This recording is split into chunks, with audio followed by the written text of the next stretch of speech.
Hi everybody, welcome to week 6 of the high school football season. I'm James Yodice, the Preps editor here at the Journal, joined by former Preps editor at the Journal, Ken Sickenger.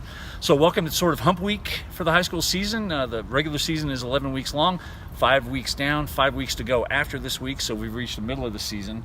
And we've got several undefeated teams in the metro area: Cleveland, La Cueva, Hope Christian, which is still 5-0. And Hope's a good place to start this week. They're going to Los Alamos. That is my upset pick this week, Los Alamos over Hope. It's a bit of a stretch, but this is really Hope's last serious test of the regular season. They win this game, they almost certainly are going to finish 10-0 and be a number 1 seed for state. They'll probably be a number 1 seed anyway, but this is really their last, I think, difficult test of the regular season.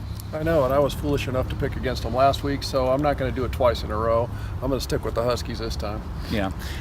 The schedule gets underway Thursday night here in the metro area. We've got a couple of games. Valley and Highland play over at Milne. Highland upset Valley at the end of last season. This is a game Valley's been pointing towards all during the offseason. So now that they're meeting for the first time as 5A programs, and I know Valley really wants to get some revenge. The most interesting games out at Community Stadium. Sandia's playing Volcano Vista. Volcano Vista coming off their bye week. Sandia's been a little dinged up. This could have a game. This could be a game that has some seeding implications a little bit down the road. Give me your thoughts about this game as we pause for a moment as a plane goes over us. Well, I think Sandia has, as you said, had some problems with injuries, but they've played some gritty games. They've shown some fire, but I happen to think what Volcano Vista's speed is going to make them a tough out this week. Yeah, I agree with that. Friday night, the slate of games in Albuquerque, not great this week. We've got Del Norte playing El Dorado. The most interesting aspect of that game is that El Dorado now has its backup quarterback, Nick Petty, taking over for Gabe Smith, who suffered a broken collarbone last week against Albuquerque High. That's going to be a tough loss for El Dorado to overcome. The good news is Petty has a chance to play a couple of games against teams that are not in their caliber, so he can kind of work himself into the job. Yeah, and we'll find out how good he can be. I mean, El Dorado probably doesn't know how good they can be with him yet, but it's going to be they're going to have to find out. Right. Also on Friday night, we've got La Cueva against Albuquerque High, and we also have Rio Grande against Atrisco Heritage, which is an interesting game because Rio Grande for the first time is probably the favorite in this game for the first time in a long time. I looked it up. Rio Grande has not beaten Atrisco Heritage since 2010. That was Atrisco Heritage's first year of football, and this is the first time that Rio Grande comes into this game as a legitimate favorite. Right, and that's my upset pick this week. I'm going with Atrisco because I have a feeling that if they don't get this one, it's going to be hard for them to pull off. You're probably right. Of our Valencia County teams, Roswell High School is back up here this week to play Belen in a really interesting 5A game. Belen beat Roswell in the state semifinals last year. Roswell was just up here 2 weeks ago and really put it to Los Lunas. So the Coyotes are playing super well. They're ranked number 1 now in 5A in the coaches poll.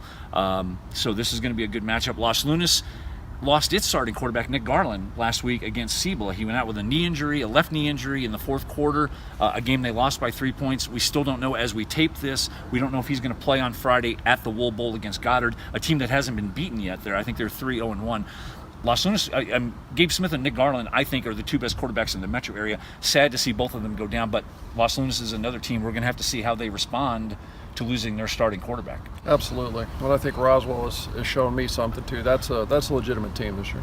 Yeah, they have a kid, I believe, named Cade Benavides, who should step in and start if Nick Garland is not ready to go this week. But Los Lunas' chances to win a state title, just as El Dorado's chances in 6A, hinge on their quarterback. So to lose both of the top metro quarterbacks, in my mind, in the same week is a tough blow for everybody, and specifically for these 2 teams. Hate to see that happen. As we shift gears real quick down to District 3 6A, they've already completed 1 week of district play.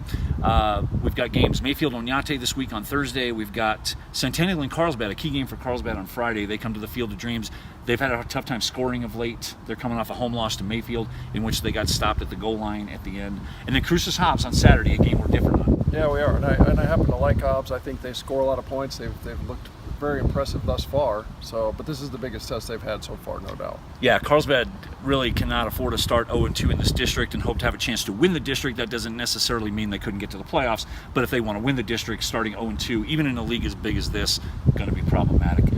Some teams are off this week. We should mention Rio Rancho's off this week. Cleveland is off this week. Bernalillo is off this week. The Spartans just had their first loss of the year against Santa Fe last week. And I still think this is a team that's got to win a couple of games in their district to get to state. It is not a slam dunk for them, even with their 4-1 record. If you look at Class 4A, there are only 15 teams in it, and 12 of them will get to state. But if you look at this, Bernalillo is still going to have to find a way to win a couple of games in district if they want to make the top 12. I know that sounds weird, but that's true. No, it is true. And losing last week's game at Santa Fe, it was a game they could have won, but certainly they need a couple of landmark games here going down the stretch. Yeah, and that includes games against teams like Grants, who's 4-0, Pius, who's playing pretty well, coming off a really good win over Portales last week. Pius has an interesting road game this week at Aztec, 2 ranked teams in 4A, and Burnley, of course, has to deal with Taos, who's ranked number 1 in 4A and looking very strong. So some interesting games on the slate this week. You can catch our picks, as always, in the Thursday Albuquerque Journal. You can view our picks on abqjournal.com as well. Coming this Sunday, I've got my midseason column in which I assign letter grades to all of our 25 metro area football teams, which is always one of my favorite columns of the year, so be sure to check that out. In the meantime, have a great weekend. We will see you next week for Week 7.